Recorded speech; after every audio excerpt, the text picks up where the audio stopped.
Biz mağduriyetlerimizi dile getirmeyi. 100 küsur civarında cezaevinde var. Yargıtay'daki dosyalarla beraber 8.000 aile. Bu sizi rahatlatacak biraz. Fakat sizden sonra bu sorun devam edecek. Her şeyden önce eşlerin birbirine karşı güvenini, dürüstlüğünü, sadakatini bozacak. Devlet maalesef her şeye yasal resmiyet gözüyle baktığı için örf, adet, ahlak ve geleneği bir kenara bırakmış. Bu sıkıntının en önemli kısmı da budur bize göre. İnşallah beraber mücadele edip bunları aşacağız. Biz aileyi sağlama bağlamayı hedeflerken, onunla ilgili uğraşırken öbür taraftan devlet kendi eliyle bizzat imzaladığı yasa ve sözleşmelerle aileleri, aile kurumunu dağıtmaya, parçalamaya, zayıflatmaya yönelik çalışmalar yapıyor biliyorsunuz. Sizin mağduriyetiniz, eşlerinizin cezaevinde olması da böyle bir basiretsizliğin, böyle bir öngörüsüzlüğün sonucudur. Bizim inancımıza göre, örfümüze göre bir erkek veya kız fark etmez. Evlenebilecek yaşa gelmişse evlenir. Bu noktada elbette yasalar var, mevzuatlar var fakat bu yasaların toplumun gerçeklerine göre, toplumun inancına göre, toplumun örfüne göre düzenlenmesi gerekiyor. Bu noktada ciddi bir tenakkuz, bir çelişki var. Daha önceki yıllarda 5 yıl, 10 yıl, 15 yıl öncesinden yapılan evliliklerin hesabının bugün sorulması tek kelimeyle ailenin parçalanmasından başka bir şey değil. Bir de hani bunu yapanlar genel olarak kadını koruma, kadına karşı şiddeti, suistimaları önleme adına bunu yapıyorlar. Ancak eşlerinizi cezaevine atarken aslında sizi de perişan ettiklerini, sizi de mahvettiklerini, çocuklarınızı sahipsiz bıraktıklarını hiç görmüyorlar.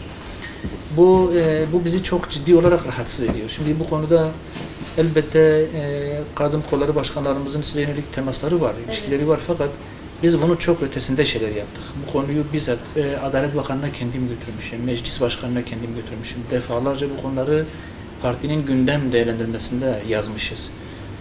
Köşe yazıları yazmışız, yazarlar, bize yakın medyalar var, bunlar sık sık yazıyorlar, işliyorlar. En son meclis tatile girmeden önce Adalet Bakanı'nın verdiği bir söz vardı. Haziran'dan sonra meclis açılır açılmaz bu konu birinci sırada gündeme gelecek konu demişti. Ancak maalesef Temmuz'da geçiyor, halen böyle bir çalışma yok.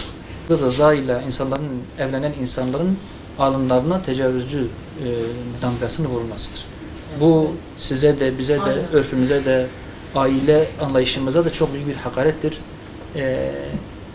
Bunun da temizlenmesi lazım bize göre. Her şeyden önce bunun temizlenmesi lazım.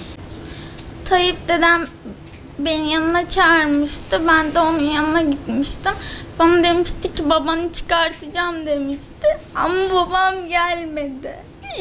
Ben bir yıldır babamı bekliyorum. Tayyip dede ne olursun babamı getir, alır.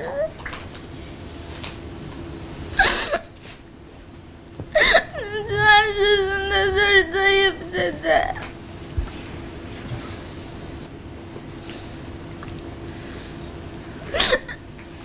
Tayyip dede sesimi duy. Seninle görüştüğümde bana söz vermiştin. 5 yaşından beri babasından uzak, 7 senedir bu şekilde. Allah Teala bu çocuklarımızın acısını en kısa sürede dindir. Bu sadece bir tane çocuk. Bize söyledikleri bu ama aslında bizim mağduriyetimizi en iyi bilen AK Parti. Evet. Bize destek veren de AK Parti. Ama CHP'de gittiğimizde meclise bizim yol paramızı karşılayan CHP'ydi. Bizim karnımızı doyuran da CHP'ydi. Bizi kapının en dışında karşılayan da CHP'ydi. Ama iş yasanın çıkacağına geldiği an AK Parti, CHP, AK Parti'yi, MHP ikisini suçluyor. Yıllar sonra eşleriniz tecavüzcünüz dediler. Benim eşim tecavüzcüm olsa ben neden buraya geleyim ki? Neden mücadele edeyim ki? Hangi kadın tecavüzcüsü için af ister? İnşallah hayırlı olsun. İnşallah, inşallah. Allah razı olsun. Biz teşekkür ederiz. Allah yardımcınız olsun. Tamam. Amin. Biz kalsak ayıp olur mu?